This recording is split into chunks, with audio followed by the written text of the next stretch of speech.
This is a Film Stories original podcast.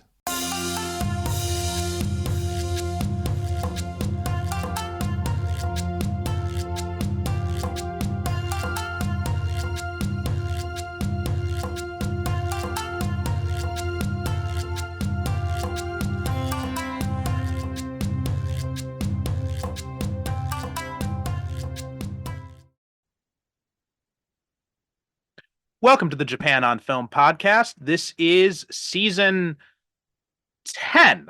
It's been so long. I had to double check, stop for a minute to think.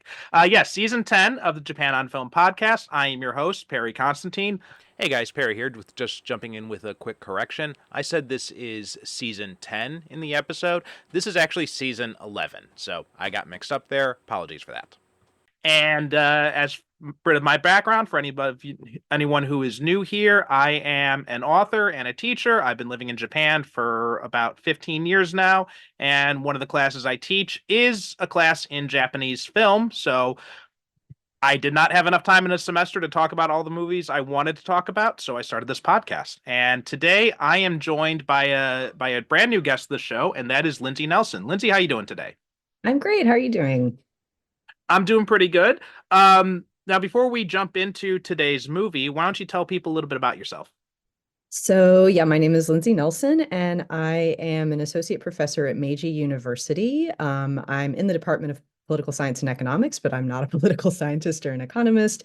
I am a specialist in Japanese cinema, particularly Japanese horror cinema. And I have a book called Circulating Fear, Japanese Horror, Fractured Realities, and New Media, which is kind of about Japanese horror and its connection to things like the internet and Nico Nico and stuff like that. So a lot of stuff I'm really curious about in your background there. But before we get too much into your academic background, your professional background, let's just start off with what got you interested in Japanese film in the first place. Originally I was working on Japanese literature, but I had always been kind of a horror movie fan. And then when I was just starting in grad school, I took a contemporary Japanese cinema class where just by chance, a lot of the films were Japanese horror films. And so that was actually, I think the very first one I watched was Pulse, which we're going to talk about today.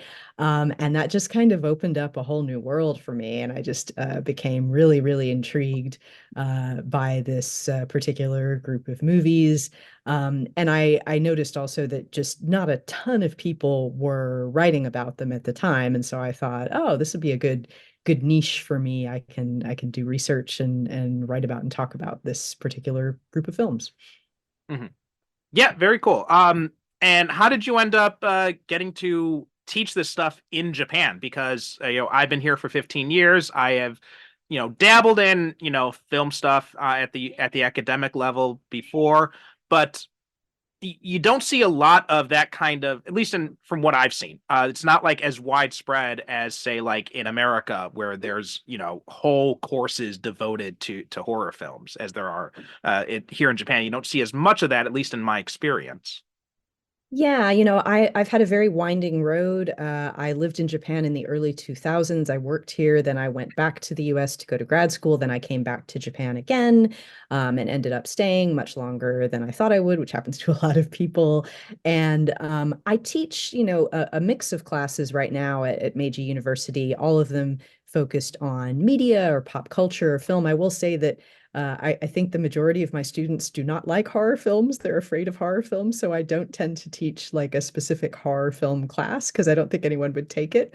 But one interesting thing that's happening, as you may know as well, in a lot of Japanese universities right now, is that universities are really amping up their exchange programs. They want to offer more courses for exchange students, so courses in English and courses that have themes that non-Japanese students would be interested in. So I've been lucky that the university has often turned to me and said, "Oh, can you give a lecture? Can you teach a class on Japanese horror movies or something?" Because these students really want to take it. So that's worked out well. Yeah, I got lucky at that. I do work at two different universities, but I just teach basic English classes there. And but one of the schools I work at, it's basically like a Semongako, and they have like a 1 year program for daytime students where they teach, different humanities and liberal arts courses all in English. So when I first started working there, they knew I had a literature background. They're like, "How about you teach a class in Japanese literature?" Which I did not have much experience in. So I'm like, "Okay, I'll do what I can." And I asked them at the time, "Can I teach Japanese film?" And they're like, "Oh, we don't want a film class. We're just interested in literature." And then a few years ago, they just randomly said to me, "How would you feel about using film in your literature class as well?" I'm like, "Yes, absolutely. I've been begging for that." And then they split it up into two separate courses. But I have the same experience with a lot of my Japanese students too, where whenever I say like we're going to do a horror film or something like that, they, you could hear everybody clench up. Yeah. So like you said, today we are talking about Pulse. This is the 2001 film directed by Kiyoshi Kurosawa. Now, this is one of the movies that I saw back in the States before I came to Japan, so it was very much part of that J horror boom. I think when I first discovered this, I think it was just like one of those discount on sale DVDs and like Blockbuster or Hollywood Video and I'm showing my age when I say that. And I just bought it sight unseen because I was really into the J horror stuff at the time. I had already seen like Ju-on and Ring and Dark Water, and my impression of this was, it was very much in those vein in a lot of ways. It had that kind of same like slow build sense of dread, but there was also something very unique about it when I first saw it, and I couldn't really put my finger on it. And it's just like I just remember watching it, and just the scene that always stood out in my memory is when they're walking through Tokyo towards the end. Obviously we do spoilers on this show, and the plane is just crashing down. I'm just like, what the hell is going on? I've never seen this in a Japanese horror movie before. And since then, I've discovered other stuff that Kurosawa has done. Much like much like the more famous director he shares a surname with, he's become one of my favorites now, and he does this amazing job of crafting these movies. Like I think Tokyo Sonata, very different type of movie, but one that was just unbelievable when I first saw it a few years ago. Now, for you, this was your first experience with Japanese horror in general. So you had basically no frame of reference going into this. So, what was it like for you with this being your first J horror movie? Yeah, I don't know if this was the absolute first one. It was definitely one of the first ones, and it was one that I watched in this class. And I think I remember at the time I was lucky enough, so I was in this grad class, and I was able to see a print of it. And this was at USC, so we had a screening room, like an actual movie theater. And that was just a really special experience because if you watch the film now, and I rewatched it the other day, and I've seen it a dozen times since then, it's really hard to see anything. And of course, part of that is a choice. It's like an aesthetic choice, but watching the print, it was like it was still very dark, but you could actually see things. So that was really nice. And for me too, I remember thinking as I was watching it, first of all, it was very frightening. Like I think, Mhm. the power of it to frighten has sort of dimmed over the decades, but at the time it was just deeply unsettling. And I remember watching it with the 9 or 10 other classmates and just feeling this kind of palpable sense of dread in the room. And every now and then I heard people kind of fidgeting and like Mhm. moaning or something. And I also just remember thinking, wow, I've never seen anything like this before. Like Mhm. I've seen Japanese films, I've seen horror films, I've seen artsy auteurist stuff, but this is different. Like this is deeply, deeply weird. And I think that was my biggest reaction just watching it again yesterday. And I hadn't seen it in a while. And just watching it again, I was like, this is a very weird movie. Mhm. There's a lot going on. There's a lot of choices. It's a big swing, and I think it's very typical Kurosawa in that way that he just kind of goes for it and Mhm. just throws a whole bunch of stuff into the mix. And yeah, it's really really unique. Yeah, I was the most recent film of Kurosawa that I'd seen up before this one again was Cure. Most recently seen, not the most recent one. And we'd done an episode on that last season, and so it was interesting to watch these.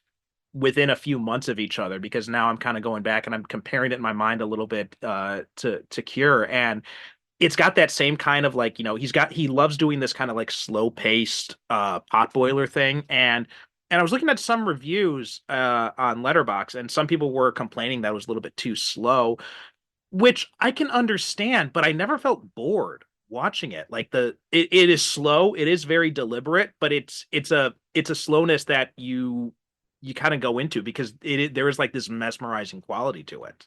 Yeah, it is. So I always feel whenever I watch a Kurosawa film, I'm never bored, even Mhm. when it's slow, because for one thing, there's always something interesting to look at.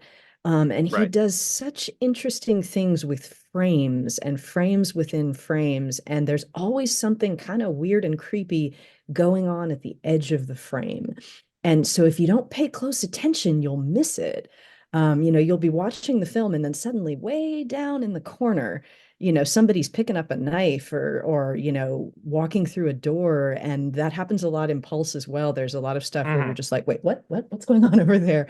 And so that is really fascinating. The way that he uses light and color, it's just, it's a feast really for the eyes. And so I can understand how people might think that it's boring or slow, but yeah, it's just mesmerizing. I think the other thing that I really noticed this time around is that J-horror today, films released in the last 5 or 10 years, most of which I have to say are just not very good, can be really talky. Mhm. And there's so much talking and there's so much over explaining and there's so much plot. Um, Mhm. and this movie is very quiet. And that's nice. It's just like it just kind of rolls over you. And there are a few kind of info dump moments, and of course there's dialogue, but so much of it is silent. And that I think adds to the eeriness and the overall effect too. And there's and even when there are some of those info dumps, like when the graduate student is Mhm. explaining things to Yosuke, um, there's still a lot of stuff that is being left out of these info dumps. Like, I've seen this movie probably like 5 times maybe now, and for the life of me, I still don't really understand what the Forbidden Room is all about or what the red tape is all about. So those are things I'm hoping, since you've got a little bit more experience studying this film, you can give me a little bit of insight on. But we'll get to that. But and I liken it to comparing it to One Missed Call, another where there is one of the things I really liked about that movie is how it's got this utterly bonkers ending that makes no sense. And every time I show that movie to my students, they're like, wait, what? How is that the end? What? And this kind of feels similar to that, where it's just like there's so much stuff that's unexplained. And I think that's a quality that J horror really kind of leans into, especially directors like Kurosawa or Miike, where they're just kind of like, we are not going to explain everything. We are going to leave the door open for you to kind of figure things out for yourself. Yep. And also one of the things that impressed me well, going back to what you said about the darkness, because that struck me too this time, and I was wondering in my head as I was starting off is this because it was, a secondhand rental DVD that I own? Is it because that, I rip all my DVDs and I store them on a Plex library and I stream them to my smart TV? So is it because of something wrong with the ripping process? Something didn't go wrong with the conversion, or is this just the way that the movie is supposed to be? So I find myself wondering that. And in some ways it is kind of interesting because there are some of those scenes where like the guy's got the bag Mm. over his head, and I'm like struggling to see. I'm like, I can't Yeah. really quite understand. And I'm trying to think, is this just my Mm. TV? Is this just my file? I mean, what is going on here? But in a way, it kind of works for this movie because Yeah, it kind of enhances that mystery of it. it definitely works. I will say, I mean, it's been almost 20 years since I saw this print, but I do remember that in the print, at least, like that famous scene with the guy in the dark and the bag over his head, you could at least see the outline of him more Mhm. clearly.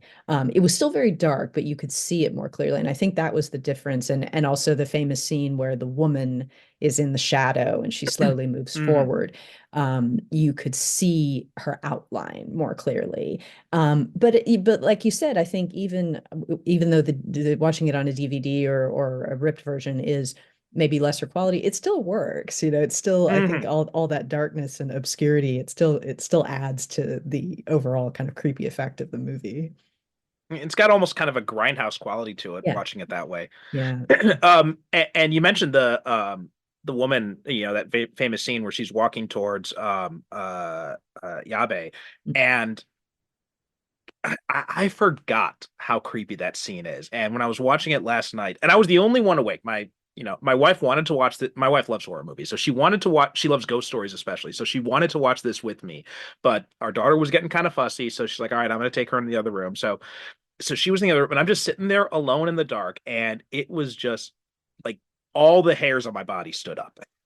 And it's just like there's something about like those very slow, deliberate, almost like dance like steps she's doing that it unnerves every time I see that scene. It unnerves me in a way like the very first time I saw like Sadako in the ring, Mhm. or Samara when crawling out of the TV there. Like, Mm. but now that I've seen those movies so many times, those scenes don't have that same effect on me anymore. Yeah. This scene still does. Yeah. Yeah, and I think that scene speaks to something that you see across J-horror, and that was a very conscious choice on the part of all of these directors who were kind of like friends and classmates, like Kiyoshi Kurosawa, Hideo Nakata, Takashi Shimizu, and Takahashi Hiroshi. All of these people, like they read the same books, they went to the same schools. And Kiyoshi Kurosawa is kind of an elder statesman at this point. He's actually a professor at the Tokyo University of the Arts and has written quite a bit of scholarship on film. And these were guys who, like, they watched each other's films, they wrote about each other's films, they had these, tied on these interviews where they talked to each other about each other's films. And one thing that they have all said multiple times in print and in interviews was that when you represent a ghost, the movement is incredibly important. And they've also said that they're frustrated because they feel like it's actually much better if you don't see the ghost. And in several of Mhm. the most famous examples of J-horror, you do see the ghost, and they've said they were kind of disappointed by this because it was just better if you don't see it. But that eerie movement has been achieved in a variety of very creative and low-tech ways. In the case of Sadako coming out of the TV set, they just filmed it backwards.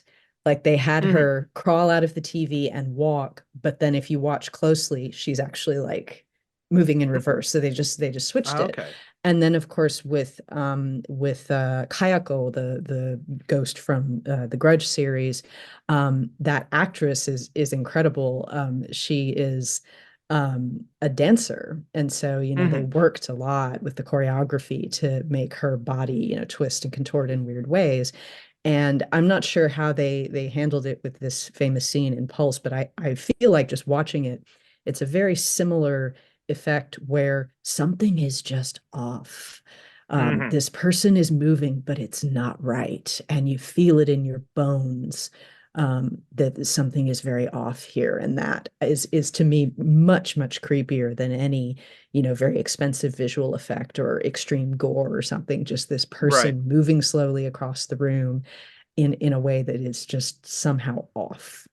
Yeah, and I think if I'm remembering correctly, in the case of Sadako, wasn't that actually a male contortionist that was doing that performance coming through the TV? I don't think so. I think it's Ino Oh, okay. Rie was the actress who did it for a bunch of the films. And yeah, Oh, I think okay. it was. And I got to meet her a while back, because I was lucky enough to participate in this documentary called The J Horror Virus, where Oh, she cool. and a bunch of other people were interviewed. And she's so cool. She had been a dancer, and she did these movies and became very famous for them. And she has this great story about how when she was filming one of the sequels, she had just had a baby. And so she was breastfeeding in full Sadako makeup. And so somewhere there is a picture of her breastfeeding her baby in full Sadako makeup. And she said, yeah, my husband used to tease our child and say, you got breastfed by a monster. So it's So great. I guess I got that. Maybe I'm thinking of another movie, or maybe it was one of the American versions then that did that. Maybe, yeah. I don't know. I hadn't heard that, but yeah, it Mhm. was Ria did the movement there, and it was yeah, just that again. I think Mhm. across so many of the films, you just see really creative and creepy movement from a lot of these characters. And another quality too. I mean, this isn't the case of in Ju-on, but in Ring you have this quality. You have it a little bit in One Missed Call, except for Mm, towards the end there, but mm, also in this one too, where you don't see the ghost's face, right? And I think that's also helps add to it. Like I remember yes. when that scene with that woman walking towards Yabe, and he hides under the couch, and he's like looking under the couch, and then her hands reach over the Yeah, couch, and yeah, you see yeah. his from his point of view, he's looking up, and you see like her forehead, and be I like before you see her face, it cuts. And I remember thinking, I remember being watching that scene because again, it's been like several years since I saw this movie, and just being terrified. I'm like, oh my God, is this gonna be like I'd recently seen the movie Smile, and the way that the characters Yeah. and I hated the ending, but the way that Okay. they handle like the smiling characters in it just Yeah. totally Uh-huh. unnerved me. So I was expecting something like that in that scene. Yeah. But Yeah. I'm almost glad that they cut away before they showed anything, because it made me think about it more. Right. Right. Exactly.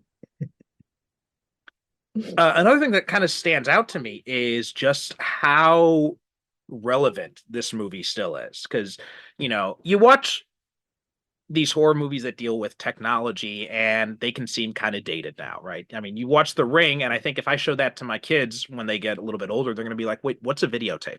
What's a Exactly. Yeah. VCR? My students don't know what videos Yeah. is. They've never used one.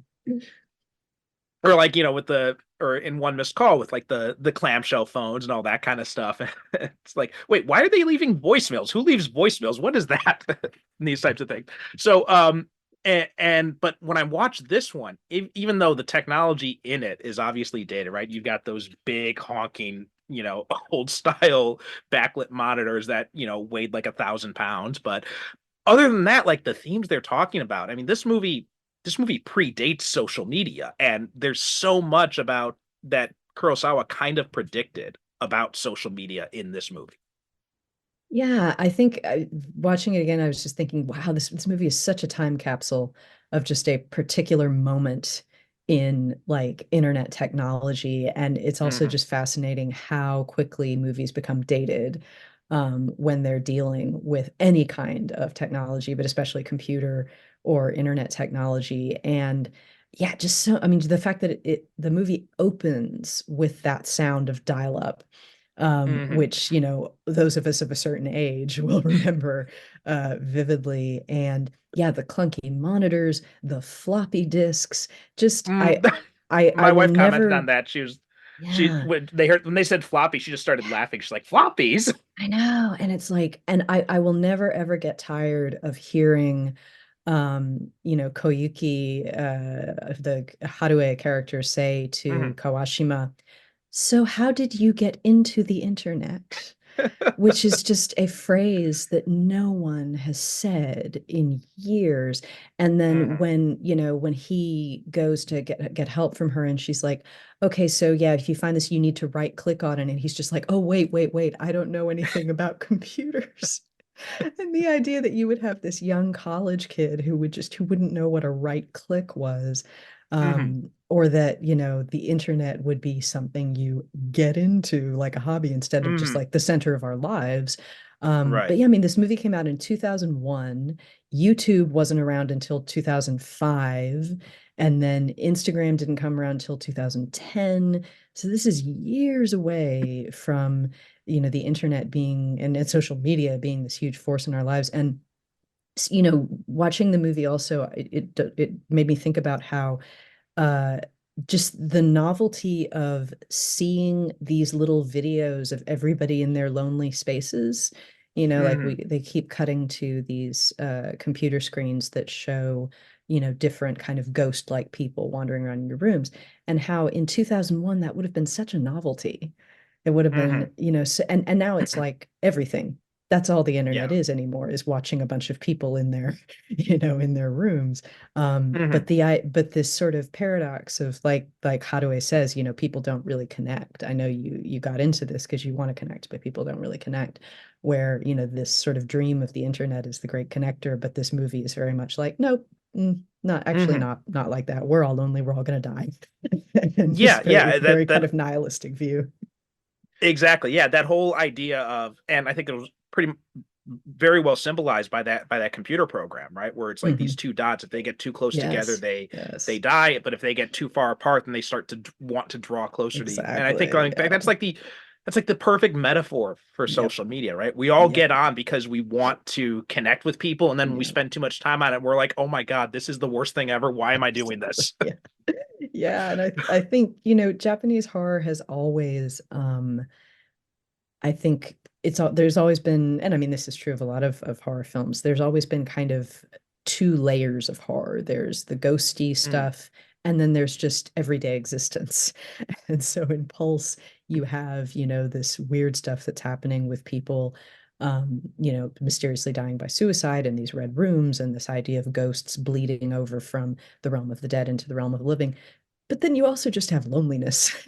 You also mhm. just have this situation in Tokyo where all these young people live by themselves and it's dawning on them that they're all going to die alone. And that Yeah, is yeah. arguably just as terrifying as the ghost. And it just makes me think about the fact that, you know, you mentioned Tokyo Sonata as another one of Kurosawa's great films, which honestly to me might be one of his most terrifying films.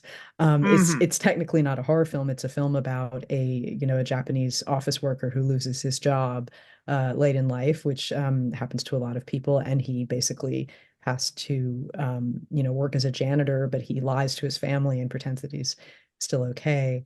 And it's a very realistic, bleak film, and yet it just what was on display there to me was just as terrifying as any of the stuff in a lot of his No, horror films, for sure. you're absolutely right. I mean, I don't want to turn this too much into Tokyo Sonata podcast, Mm, but there are two things I want to mention about that. I mean, the first off, the domestic violence scene, it's mm, just mm, it's mm. chilling. Oh yeah. And Mm, fortunately, I was never in a place where I experienced that firsthand, but I can imagine that being like extremely triggering for someone who has been in those situations. And it's and one of the things that makes it all the more terrifying is the fact that that happens here still. It's not oh something that's yeah. gone away. Yeah.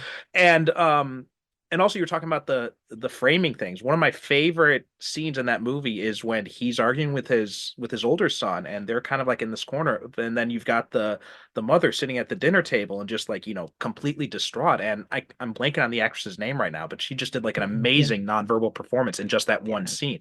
And Yeah. I always highlight that scene when I taught that movie in my classes, because I wanted to highlight that framing of it and how Mhm. he made sure to keep her in that frame and Yeah. that entire time. Yeah, for sure. Um, but also too that whole idea of just suddenly losing your livelihood is something that is was unthinkable for a lot of people of that generation. And then you see that one of the heartbreaking scenes is when he goes into the interview and they're like, what special skills do you have? And it's like, well, I don't have any special skills. I got this Yeah. job out of university and I just get Yeah. promoted up because I just stay at the office all the time. And and then you realize it's like, oh yeah, you had this social contract with these workers where you said, we're going to provide for you, we're going to take care of you, and in return you're going to devote your life to the company. Now we're breaking that social contract and you're kind of screwed now.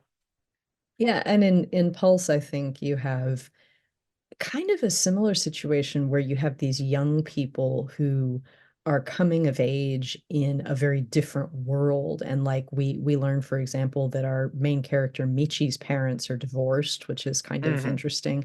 And also I remember being surprised that Michi lives alone, which, Mm-hmm. you know, for an unmarried woman of her age would not have been that common in 2001. I think a lot of people tend to still live with their parents until they Mm-hmm. get married. And then, you know, these are just young people working in this. I've had so many notes. I'm like, what exactly do these people do?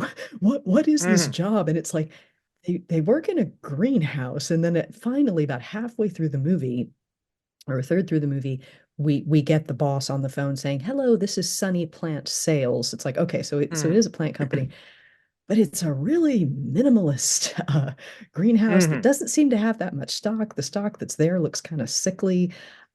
They don't really seem to need that many people to be working Mm-hmm. there. It's not really clear what they actually do.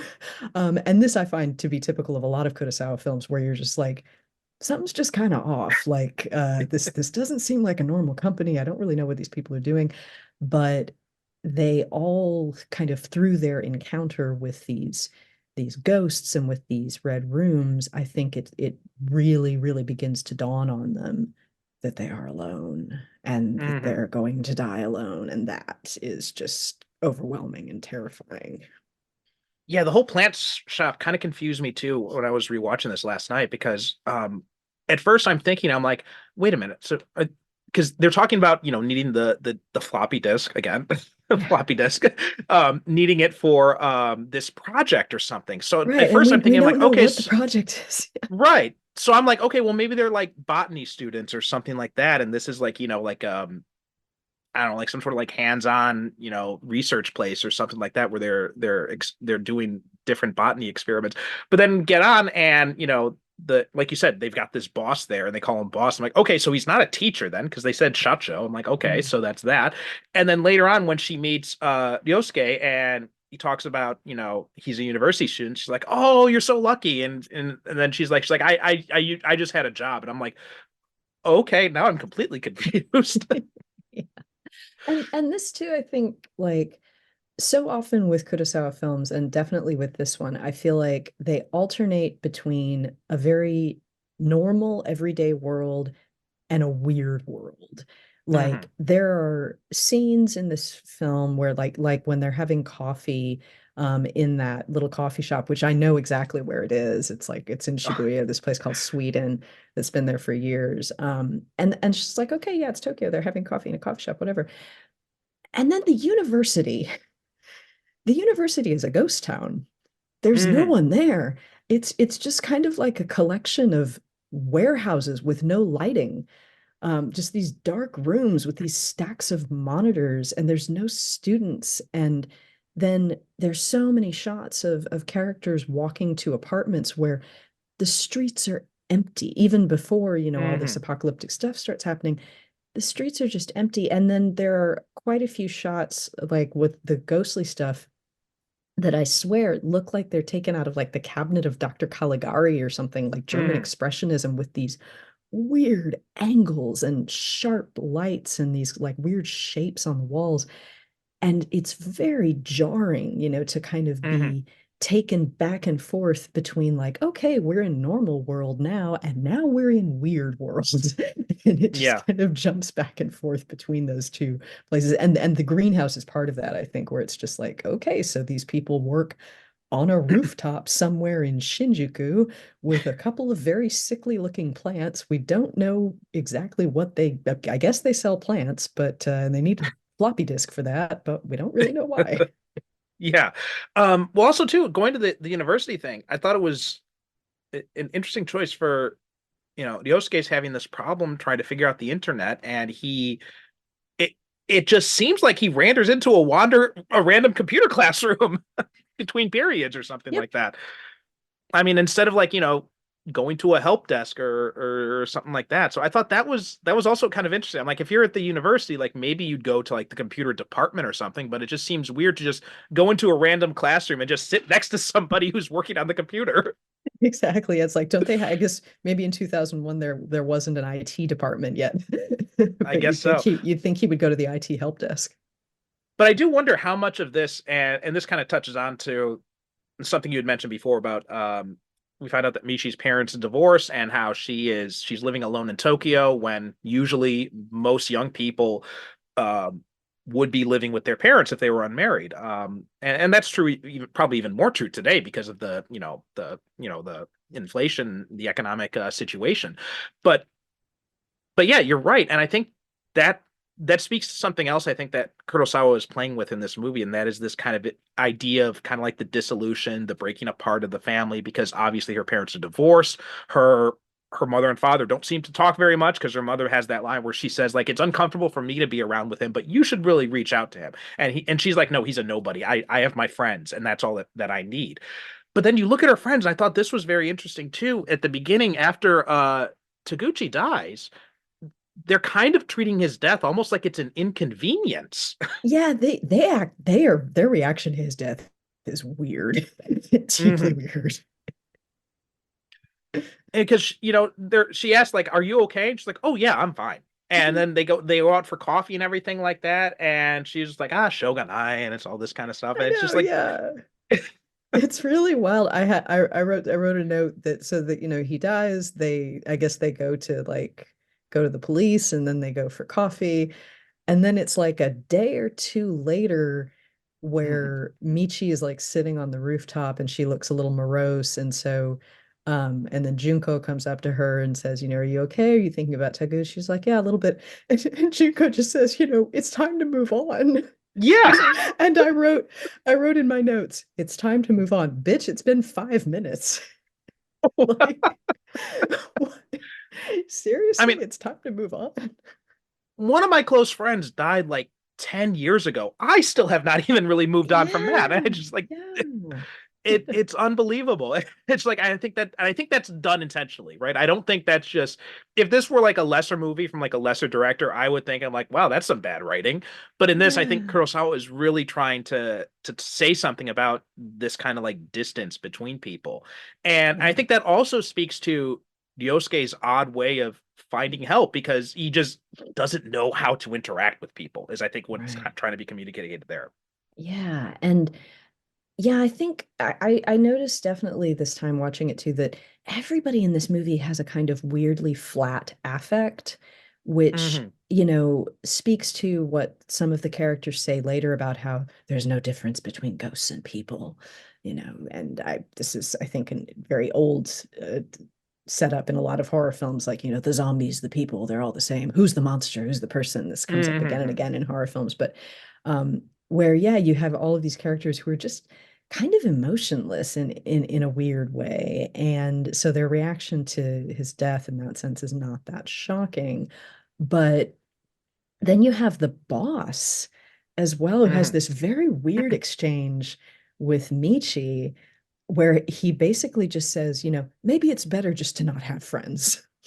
Yeah, yeah. Maybe it's better just to not care about people. That's a courageous choice too.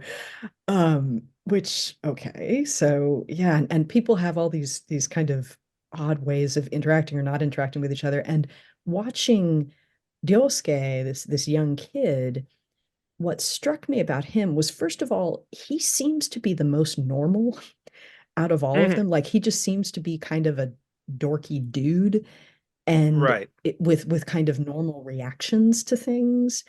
And it struck me that maybe he survives longer, like he isn't, undone by this deep depression and feeling of being overwhelmed that the others have. Maybe just because he's a little dumb. Hmm.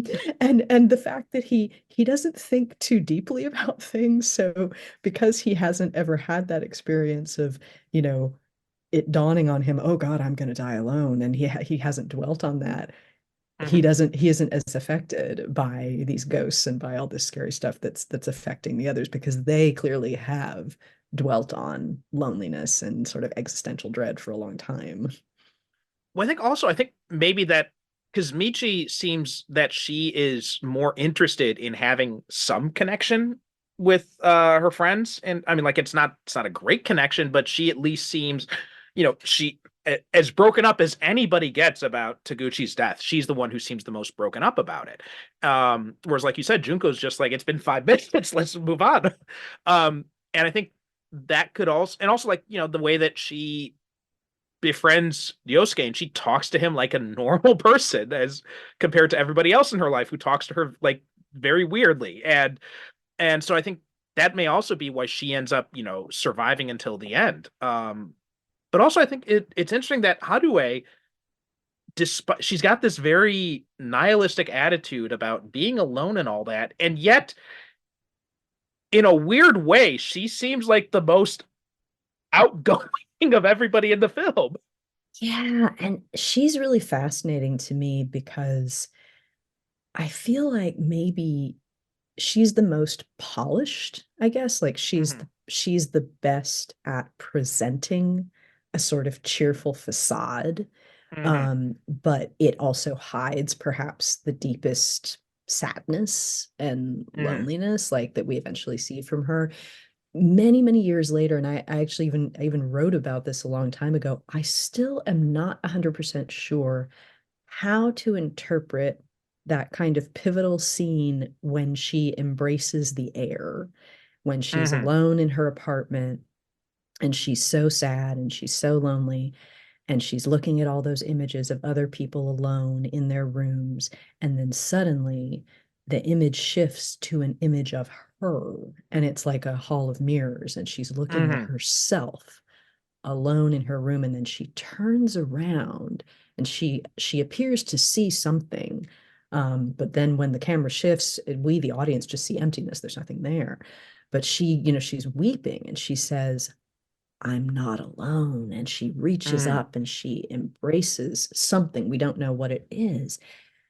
And I really don't know what to think about that. Mm-hmm. It's yet another kind of big swing from Kurosawa where it's like, is she just accepting the fact that she is alone? Does she see the illusion of another person? Is she Mm-hmm. loving herself? Like she's finally realized, oh, I have me, therefore I'm not Mm-hmm. alone. I really don't know. My take on that, and I would probably have to watch it again and just think a little bit more deeply on that scene in particular. But what I was thinking last night as I was watching it is that maybe she is because she seems to believe that she's the only one who has this kind of viewpoint about being completely alone, where she says, like, after death, what if there's nothing after death? She's like, that thought terrified me. And maybe when she sees this, and maybe it's a similar thing like when Ryosuke encounters that ghost later on, maybe she has a similar encounter to that, and she finds out that, oh, you were right. And maybe that's why she feels like she's not alone, because her fear has been justified or something, like her outlook on light has been proven correct. Maybe that's what they're trying to say with that. But yeah, that is a weird thing. And just like what you were saying too about how she's very good at presenting herself, but it's hiding this like deep dark depression. I mean, I think that's I've often said that Japan is kind of a country of contradictions in a lot of ways, where it's this, like one of my favorite examples. Everybody's like, "Oh, Japan, it's such a high tech wonderland," then they still have fax machines. And I think Tokyo is a good metaphor for this, because it's one of the biggest cities in the world. It's so crowded. There are so many people around there, but um and I don't you're in Tokyo, right? Meiji is Yes, in yeah, Tokyo, yeah, I correct? live in Yeah. Tokyo. Yeah. Yeah, so I live in Kagoshima, and so it's a Mm. very kind of different environment. Yeah, And yeah. and I've been to, like, Fukuoka, Okinawa, Osaka, and Kobe and other places. And like, and I've often told, and no offense to your where you live, but I've never really liked Tokyo. It's always felt very cold to me. And Mm. it's this massive city where everybody is next to each other, but there's not really that connection with people that I felt in like Kagoshima or in Fukuoka or Osaka or something like that. Yeah. Yeah. And I mean, I think Tokyo is a very typical metropolis in that way that, it's Hmm.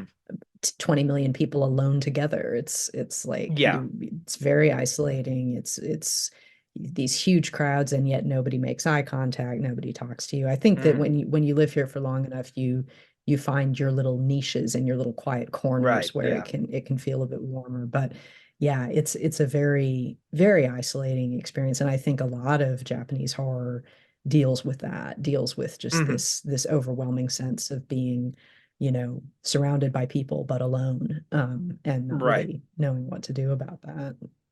Right. And also that whole Honne Tatemai thing, where Yeah. that presenting that outward image, whereas inside you're hiding your whole feelings. I think like she's a perfect example of that, which is probably why she seems like the most successful out of anyone in the movie, right? Because she's this postgraduate student and everything like that. She seems to do really well in her field from what we see. She's able to superficially at least interact with people. Yeah, and I mean that's a big part obviously of just culture in Japan, of being able to present a front, being Hmm. able to convince people that you're doing fine even if you're Right. not. And like, that, quite often you may have coworkers or even friends who, many months later you'll find out, oh, they were in the hospital for a long time or something, and you didn't know because they just didn't say anything, and they don't Exactly. let on. Yeah. Now, so I got to ask now, what is your take on the Forbidden Room and the red tape? Because I am just utterly baffled by these things in the movie. So I feel like this movie it has kind of several false beginnings. and Mhm. also several false endings where you think it's going to be about one thing, but then it isn't. And you think that the info dump is going to explain things, but it doesn't really. Mhm. So it begins, you think that it's going to be about, oh, something is mysteriously causing people to die by suicide. That's what this movie is going to Mhm. be about. It's going to be like a much more serious version of The Happening or something, Right. where it's Or okay, Suicide Club. yeah, or Suicide Club. It's like, there's something weird. Or, and then you think, okay, maybe it's the disc. Maybe we've got a Mhm. haunted media object. So it's the floppy disk is cursed. And if you see this scary image of this man with a bag over his head, that curses you, and then you die or something like that. Then you get this red room stuff. Then you start seeing people, covering these doorways with red tape, and you get these printouts that say the forbidden room. And so it's like, okay, maybe it's about these cursed spaces. And then you get this info dump where this guy basically says, the dead are bleeding into the world of the living. There's too many of them, and there's this Mhm. circuit, this, which of course the film in English is called Pulse. In Japanese, it's called Kaido, which means circuit, or kind Right. of a conduit. So there's now a conduit between the world of the living and the world of the dead, and all the ghosts are coming into our world. And so I think the forbidden rooms just seem to be maybe spaces where, they're kind of like wormholes or black holes, Mhm. where they're spaces where these ghosts were able to enter into the world of the living and scare people into deep depression and then death. Right. So I think that's just part of it. But ultimately, though, as you said, this movie, like so many Japanese horror films, does not have a conclusive ending. Mhm. There isn't really a conclusive answer to any of these questions. It's not really clear what the monster is or what is causing all of these apocalyptic events and all of these deaths. It's not really clear what's going to happen. They're on this boat at the end, heading off to South America. And the film has this incredibly bizarre ending where Michi just says, "I'm happy now." And then poor Mhm. Kawashima's ghost, spirits up into the air, and then cue the pop song. And Yeah, yeah. yeah. Yeah, So and yeah, the red when rooms you're are just part of that, I guess. when you were saying that too, I was wondering if maybe it is a red herring too, because maybe like this whole idea is, also in ghost stories and all that, there's always some kind of like repellent or something or some way to contain them. So that could be it too. Maybe it's like the forbidden room because they think this is how they can contain the ghosts or something like that. Is something else that just popped into mind right now. Yeah, and I think that, usually in most horror movies, especially English language horror movies, there are rules and logic. Hmm. There is a framework. It's like, okay, well, you won't die if you do X, Y, and Z. And the Right. movies usually follow those rules, whereas Japanese horror does not. And a lot of people have written about how Japanese horror is just has a very chaotic worldview, Hmm. that it's like bad stuff's going to happen. It's going to happen to random people at random times. It doesn't matter if you were, involved in this monster's persecution or something. It's just they're just going to fling this rage out, and it's just Hmm. going to get whoever happens to be nearby. And I think Pulse is like that too, where it's just bad stuff is happening. We don't Hmm. really know why, and there's no way to stop it. Yeah, that was one of the things I love about One Missed Call is that chaotic nature. And when I talk about that movie, people are like, "Well, it doesn't make sense. How come she's able to turn back the clock?" And I'm like, "Because she's a ghost. Like, who says the ghosts have to obey rules?" I'm like, "How often do yeah, maybe you wake up at the same time every day, but every now and then you'll wake up a little bit later or you'll wake up a little bit earlier. And so, who's to say the ghosts also can't, change their routines as well?" Yeah, And it's funny because I tell them like, well, what do you know about ghosts in real life? And they're like, well, nothing. I'm like, well, yeah, exactly. So like these rules only exist for story consistency. That's it. exactly. Um, and you had mentioned, comparison to American horror films too. And this is probably a good moment to talk about the remake, the infamous remake, I'd say about this, because, obviously there was, The Ring kicked off this whole slew of the J remake horror craze in J horror remake craze in the States. So we got of like, the first the Ring is a great adaptation. I think it does a really good Yeah, job. yeah, I think it And works. I think yeah, and I think one of the things that, and I realized this when we had talked about comparing the original with the remake on the show a while back, and one of the things I realized after living here and then rewatching them back to back is that, oh, this movie does a very deliberate attempt to actually translate this movie to an American audience. So that's why it works. I thought Unforgiven, the Japanese version, did a very similar thing, but in the opposite direction. It translated this, Clint Eastwood Western Mhm. story into a story that was very specific to Meiji era Japan, and it Yeah, it really worked that way. And but I think somewhere along the way they just kind of forgot that that's what worked with the Ring, and so like you get, the Grudge, which is, I guess they thought, well, like, well, let's bring in the same director and then it'll be just as mm, successful. It's like, well, you're bringing in a Japanese director to do an American film when he doesn't understand American culture necessarily, American audiences, so he doesn't really know what to do here. And then you get stuff like, the One Missed Call remake, which was just god awful. And I never saw this remake, but I've only me heard about neither. it. Yeah, I think Oh, okay, so I've seen bits and pieces of it, but it's yeah, I just didn't really it was worth it to watch.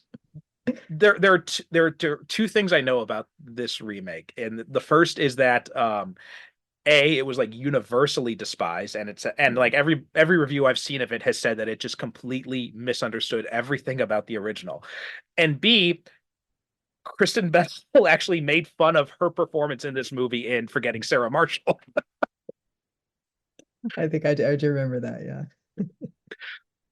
So that's all I really know about. So I was hoping to get some insight here what you thought about the remake, but obviously that's not going to Yeah, happen now. I didn't watch it. I think I will say that, when it comes to remakes, or English language remakes of any foreign film, I'm not one of those people who's like, oh, it's better. It's like it Hmm. can work. It can certainly work. Like you said, Hmm.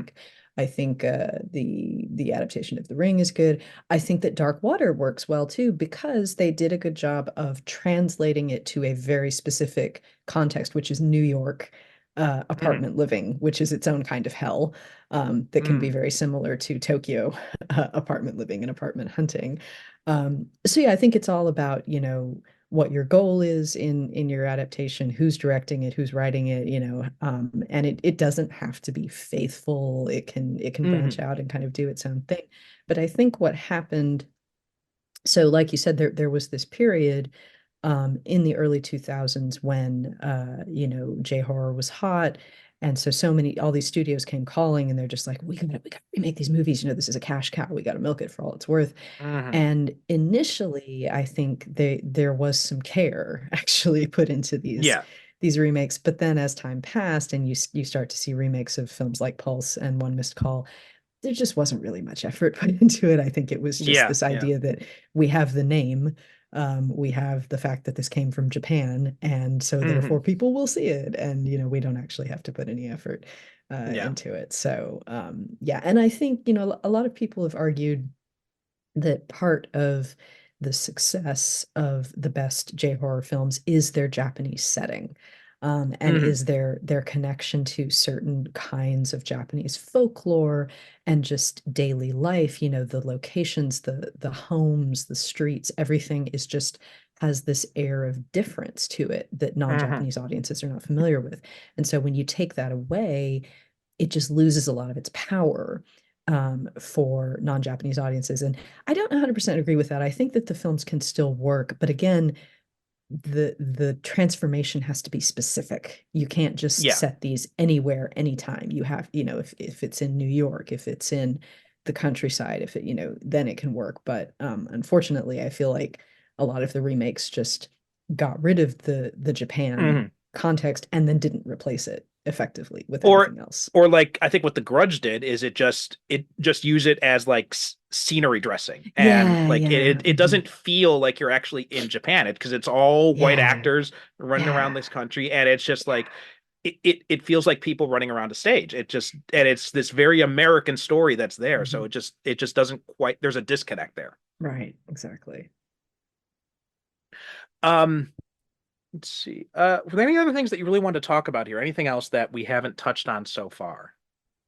I think, this movie is, we kind of talked a little bit about this at the beginning, but I'm always fascinated by Japanese horror films' connection to technology and, Hmm. how it uses it, how it figures it as scary, and how that has changed over time. And so if we look at a movie like Pulse, I think we can see the beginnings of this kind of uneasiness around the internet and its Hmm. power and maybe its potential to isolate people from one another. And then over time, we see, one missed call with this kind of, oh, now cell phones are dangerous. Hmm. And then much more recently, with a lot of Ring sequels and other kind of smaller Japanese horror films, you start to see a lot of focus on Nico Nico and YouTube. Because Hmm. I think in the last few years in Japan, there's been quite a bit of hand-wringing about YouTube and Nico Nico and the kind of antisocial behavior that these Hmm. sites encourage, and the fact that if you look at the surveys of, children, what do you want to be when you grow up, that the number one response frequenther is YouTuber. I And still get so that in my university classes. Like yeah, I've got like first year university students, and there's still students who say like, "Oh yeah, I want to be a YouTuber." I'm like, I feel like it's the okay. new, I want to be an NBA player, like if you were Hmm. like a little Yeah. boy in the 80s or something, and because it's seen as, this very quick path to wealth and fame. And so then you have these movies about these people who become YouTubers, but then their videos are haunted or something and they get murdered and things Hmm. like that. And so I think there's still a lot of, kind of moral panic going on around this kind of technology. But to me, one of the most fascinating developments that I've seen recently is on YouTube itself, with certain horror channels like Zozozol and Fake Documentary Q. These are two channels Hmm. that are wildly popular. And Zozozol is basically like documentary style filmmaking. Like they Hmm. go to spooky locations and, it's like ghost hunting or something. I think But that's the one my wife watches. okay, yeah. Fake Documentary Q is very different. It is basically a collection of short films. These are Hmm. people who are making like films that are between like 7 to 25 minutes long. They're sort of in the found footage style, and they're really effective. They're very creepy, they're Okay. very well done. And what's really interesting to me is that they frequently focus on old media technology. So like Hmm. they use these filters to make it look like the films were made in the 80s. They have kind of staticky borders, Right. and the props they use are like these old TV VCR combos and answering machines and dial-up Hmm. noises and stuff like that. So it's this weird paradox where you have this platform, YouTube, that is ostensibly this very modern platform, sharing this stuff that feels very analog, Hmm. and very old. And so I think Pulse also really speaks to that for me, of just, the kind of fascinating relationship between horror, what's scary, and different types of technology, and how, what Right. scares us has changed over time. Yeah. Yeah, and my daughter wants my phone. Hello. um, but yeah, and along that line too, and I think there is that kind of like apprehension. Again, this is the contradiction.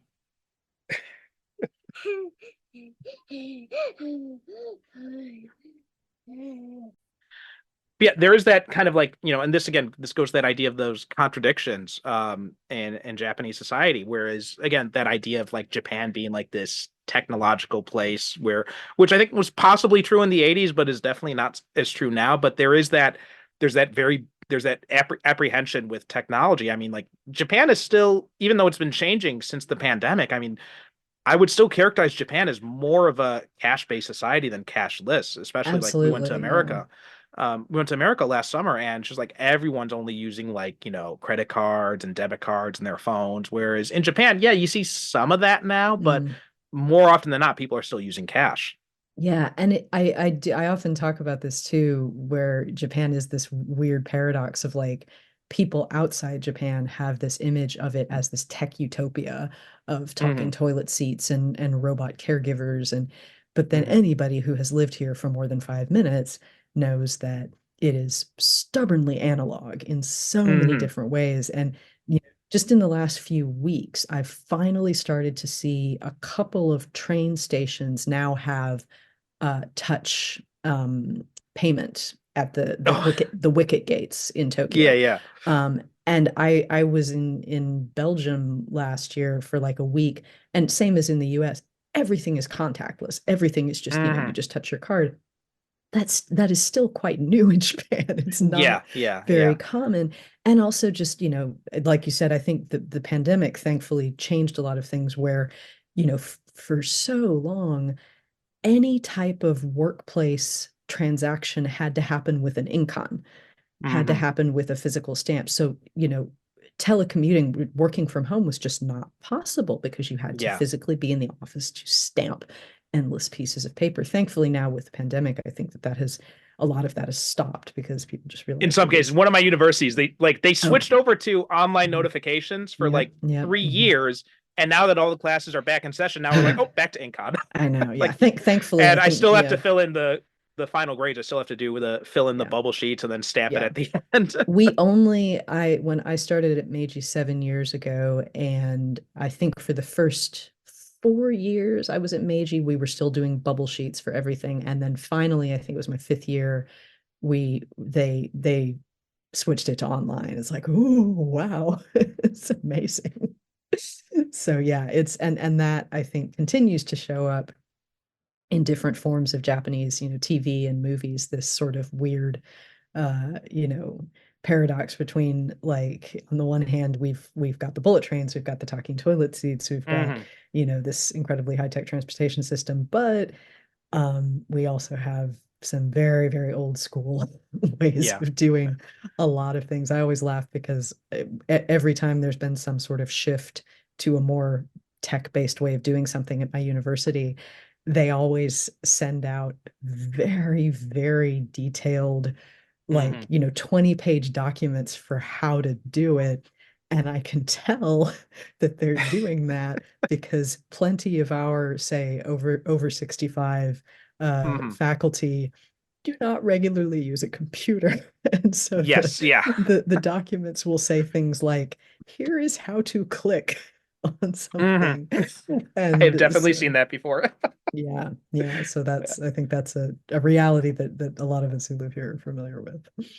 Yeah. Another thing to, and just probably the last thing I want to talk about this movie is something I wanted to mention before, and I just remembered it now. But the how talking about how prescient this is, like those scenes of like Tokyo being like completely isolated and all that, very, very reminiscent of COVID-19. I mean, like very prophetic of what we would end up seeing happen with like everybody stuck in their houses, everybody, wandering around their rooms, basically, not sure what to do, like those ghosts are.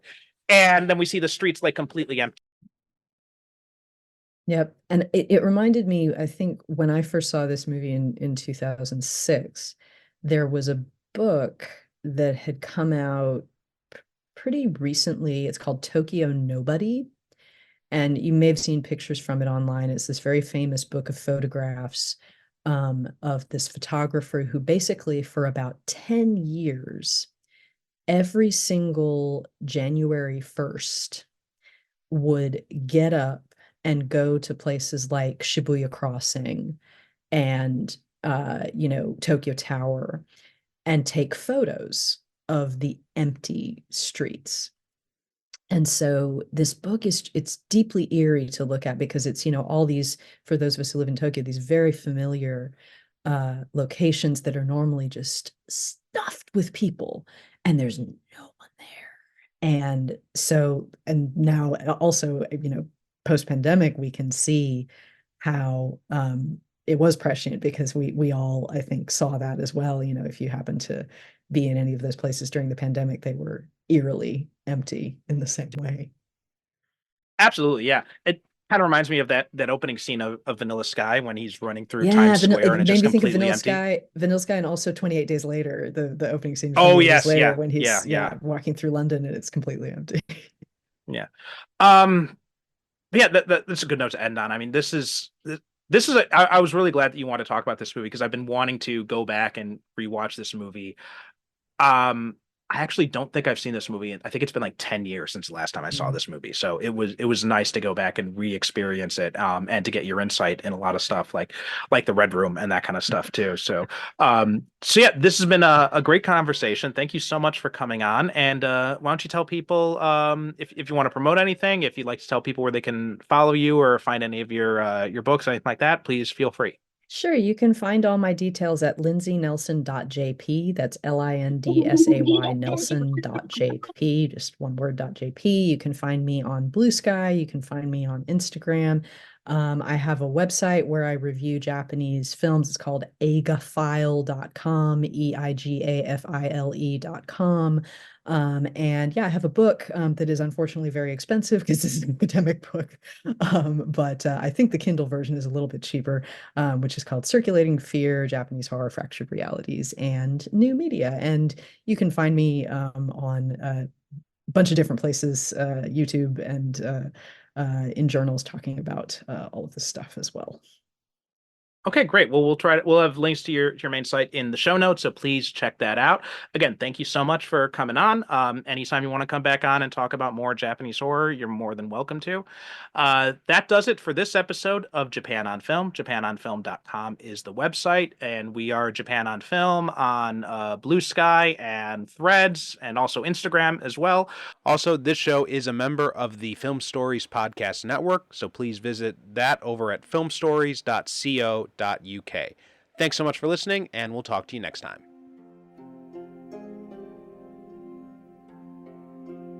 The Japan on Film podcast is produced by me, Perry Constantine, in conjunction with the Film Stories Podcast Network. Visit JapanOnFilm.com for show notes, episodes, and information about being a guest yourself. You can also reach out to me on the website's contact form if you have questions or comments about Japanese movies or the show itself. The show is at Japan on Film on Threads, Blue Sky, and Instagram, so please be sure to follow us. If you'd like to support the show, you can donate on JapanOnFilm.com, purchase from our advertisers, or leave a review on Apple Podcasts, Spotify, or wherever you get your podcasts. Join the Film Stories Podcast Network Discord from the link in the show notes to connect with me and many other cinema fans and podcasters.